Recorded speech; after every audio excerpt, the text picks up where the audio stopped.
Hello guys. അപ്പം നമ്മളിവിടെ തിരുവനന്തപുരത്ത് ഓണത്തിന്റെ ഭാഗമായിട്ടുള്ള ഘോഷയാത്ര എന്നാണ്. ഇതോടുകൂടിയാണ് ഞങ്ങളുടെ ഓണാഘോഷം തീരുന്നത് കേട്ടോ. പക്ഷെ ഞങ്ങൾക്ക് ചെറിയൊരു അബദ്ധം പറ്റി. ഞങ്ങൾ വിചാരിച്ചത് വൈകിട്ട് 5 മണിക്കാണ് ഫ്ലാഗ് ഓഫ് എന്നാണ്. പക്ഷെ വൈകിട്ട് 4 മണിക്കായിരുന്നു ഗൈസ് ഫ്ലാഗ് ഓഫ്. അപ്പം ഞങ്ങൾ എത്തിയപ്പോൾ കുറച്ച് ലേറ്റായി. ഞങ്ങൾ പാളയത്ത് നിൽക്കാനാണ് പ്ലാൻ ചെയ്തത്. പക്ഷെ പാളയത്ത് എത്തിയപ്പോഴേക്കും ഘോഷയാത്ര നേരത്തെ എത്തി. ഇത് കേരള പോലീസിന്റെ സെക്ഷനാണ് കേട്ടോ. ഫ്ലോട്ടും പിന്നെ അവരുടെ ഒരു പരേഡ് പോലെയൊക്കെ ഉണ്ടായിരുന്നു. അവരുടെ കുറച്ച് എന്താ പറയുക, അവരുടെ ആർമി വിങ്ങിൻ്റെ ഒക്കെ, ആർമി അല്ല പോലീസിന്റെ വിങ്ങിൻ്റെ ഒക്കെ ചെറിയൊരു ഇതൊക്കെ ഉണ്ടായിരുന്നു. ഫ്ലോട്ടും പിന്നെ അതല്ലാതെ വേറെയും കാര്യങ്ങളൊക്കെ ഉണ്ടായിരുന്നു. അങ്ങനെ ഇതെല്ലാം കണ്ട് ഞങ്ങൾ പാളയത്ത് ഇങ്ങനെ നിൽക്കുകയാണ്. പക്ഷെ ഒരു കാര്യം പറയാതിരിക്കാൻ പറ്റൂല. എന്താന്ന് വെച്ചാൽ എനിക്ക് തോന്നിയ കാര്യം എന്താന്ന് വെച്ചാൽ, നമുക്ക് മുമ്പ് കഴിഞ്ഞ വർഷങ്ങളിൽ ഉണ്ടായിരുന്ന ഘോഷയാത്രയുടെ ഒരു ഫീൽ ഉണ്ടല്ലോ, ആ കലാരൂപങ്ങളുടെ എണ്ണം, ഫ്ലോട്ടുകളുടെ എണ്ണം, ഇതൊന്നും ഈ വർഷത്തെ ഘോഷയാത്രയിൽ അത് കണ്ടില്ല. എന്താണെന്നറിയില്ല. ഒന്നാമത്തെ കാര്യം, നല്ല ലാഗ് ഉണ്ടായിരുന്നു. ഘോഷയാത്രകൾ ഇങ്ങനെ വരാനായിട്ട് നല്ല ലാഗ് ഉണ്ടായിരുന്നു. അത് മാത്രമല്ല, ഫ്ലോട്ടുകളുടെ എണ്ണത്തിലൊരു കുറവ് എനിക്ക് ഫീൽ ചെയ്തു.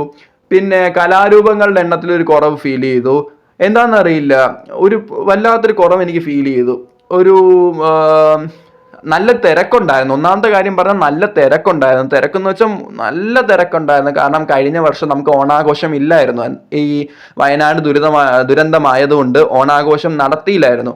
അങ്ങനെ ഈ വർഷം കാത്തിരുന്ന ഓണാഘോഷം വന്നതില്ല. അപ്പോൾ അതിൻ്റെ ഭാഗമായിട്ട് ഘോഷയാത്ര കാണാൻ നല്ല തിരക്കായിരുന്നു. മാത്രമല്ല ഇന്ന് ഫുൾ ഡേ അവധിയായിരുന്നു. തിരുവനന്തപുരം നഗരസഭാ പരിധിയിൽ സ്കൂളുകൾക്ക് ഫുൾ ഡേ അവധിയും ഓഫീസുകൾക്ക് ഹാഫ് ഡേ അവധിയായിരുന്നു.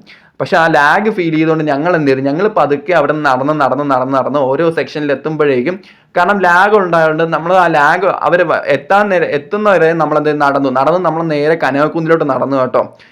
ഇതിപ്പം എന്താണ്ട പാളയം ഗണപതി ക്ഷേത്രത്തിന് മുമ്പിൽ എത്തിയപ്പോഴുള്ള കണ്ട ഫ്ലോട്ടാണ്. അങ്ങനെ ഇതൊക്കെ കണ്ട് ഇങ്ങനെ നടന്ന് ഞങ്ങൾ എന്ത് ചെയ്തു, അങ്ങോട്ട് മൂവ് ചെയ്തു. പിന്നെ അത്യാവശ്യം കലാരൂപങ്ങളൊക്കെ ഉണ്ടായിരുന്നു. കഴിഞ്ഞ വർഷമൊക്കെ മറ്റ് സംസ്ഥാനങ്ങളിലെ കലാരൂപങ്ങളൊക്കെ കാണാൻ പറ്റിയിട്ടുണ്ടായിരുന്നു. മറ്റു സംസ്ഥാനങ്ങളിൽ നിന്ന് കൊണ്ടുവന്നിട്ടുള്ള ഒരുപാട് നല്ല കലാരൂപങ്ങളൊക്കെ ഉണ്ടായിരുന്നു. ഇതിവിടെ ഈ പ്രാവശ്യം ഉണ്ടായിരുന്നു. പക്ഷെ അത് ജസ്റ്റ് ഒന്നും ഒരു ഡെമോൺസ്ട്രേഷൻ പോലെ മാത്രമേ ഉണ്ടായിരുന്നു.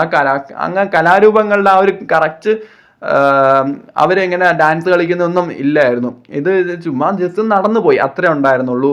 പിന്നെ ഇങ്ങനെ കഥകളി, ഇത് കണ്ടോ, ലോട്ടറിയുടെ ഒരു ഫ്ലോട്ടാണേ. അങ്ങനെ ഇതെല്ലാം കണ്ട് ഞങ്ങൾ നടന്ന് നേരെ മ്യൂസിയത്തിൻ്റെ ഭാഗത്തോട്ട് പോയി. ഇതേ നമ്മുടെ നഗരസഭാ കെട്ടിടം കണ്ടോ, ഫുള്ള് ലൈറ്റാണ്.